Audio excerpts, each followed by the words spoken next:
London's streets buzzed with life as tourists swarmed iconic landmarks.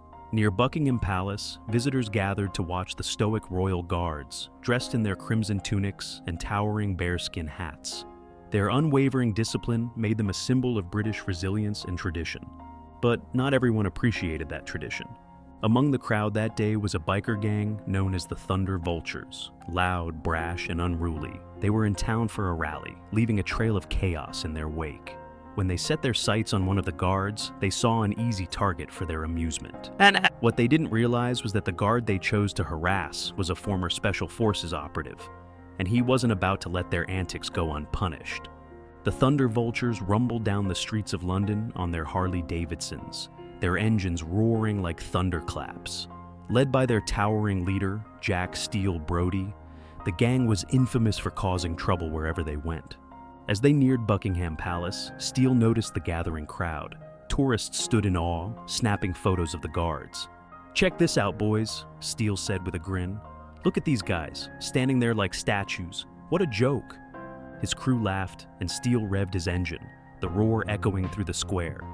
"Let's see if we can make one of them crack," Steele said, dismounting his bike.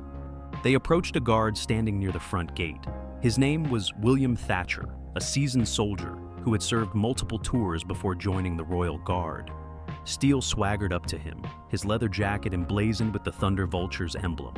"Oi, mate," Steele sneered. "What's it like, standing there all day? Don't your legs get tired?" William remained motionless, his gaze fixed straight ahead. "Too good to talk to us, huh?" Steele taunted, circling him. "Bet you think you're better than us. Or maybe you're just scared." The gang members cackled, but William didn't flinch. Years of military training had taught him to remain composed under pressure. But the bikers weren't done yet. Steele's grin widened as he took out a cigarette, lighting it and blowing smoke in William's face. "Come on, soldier boy. Show us you're not a robot," Steele said, flicking ash onto William's polished boots. Still, William didn't move.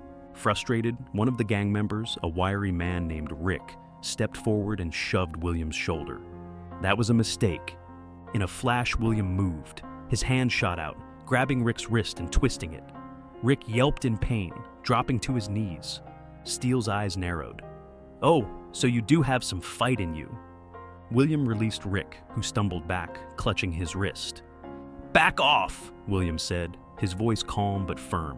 "This is your only warning." Steele chuckled darkly. "You're outnumbered, pal. Think you can take all of us?" William's expression didn't change. "I've taken worse." Steele lunged, throwing a punch. William sidestepped effortlessly, grabbing Steele's arm and twisting it behind his back. "You don't want to do this," William said. Steele growled, struggling against his grip.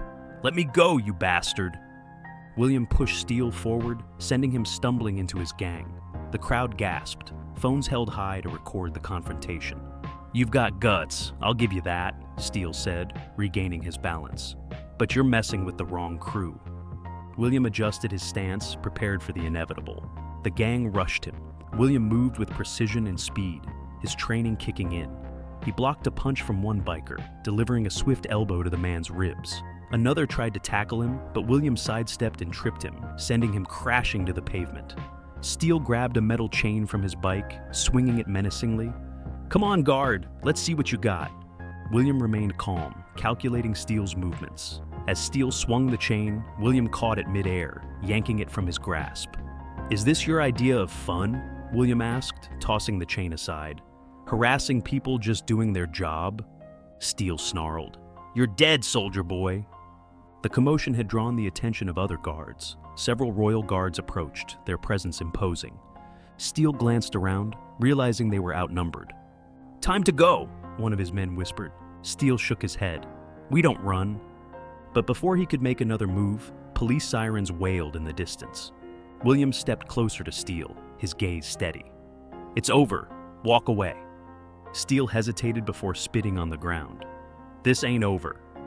"Yes, it is," William replied. "Leave now, before you make things worse." Reluctantly, Steele motioned for his gang to retreat. They mounted their bikes and roared off, disappearing into the city streets. As the crowd dispersed, William returned to his post, standing tall and composed once more. The other guards nodded to him in silent respect. Later that evening, William sat in his small apartment, reflecting on the day's events. His phone buzzed with messages of support from friends and family who had seen the viral videos. One message stood out, a note from a former comrade in the Special Forces. "Saw what you did today. Proud of you. The job may have changed, but you're still a soldier through and through." William smiled, knowing that while his duties had shifted, his commitment to protecting others remained unwavering. The following day, tourists approached Buckingham Palace with a newfound respect for the guards. No longer did they see them as mere statues in uniform. They saw them as men and women of discipline, courage, and strength. William stood at his post, watching the crowd. A young boy approached with his father, holding a small British flag. "Thank you for protecting us," the boy said, his eyes wide with admiration. William nodded, a rare smile crossing his face. "It's my duty." As the boy waved and walked away, William knew that the encounter with the Thunder Vultures had left a lasting impact. The bikers had learned a hard lesson. Never underestimate the resolve of a royal guard. The Thunder Vultures thought they could bully a royal guard for their own amusement. What they hadn't counted on was encountering a man who had faced far greater threats in his lifetime. William Thatcher stood as a reminder that strength comes not from brute force, but from discipline, honor, and an unshakable sense of duty. And for anyone thinking of testing the resolve of a royal guard, think again.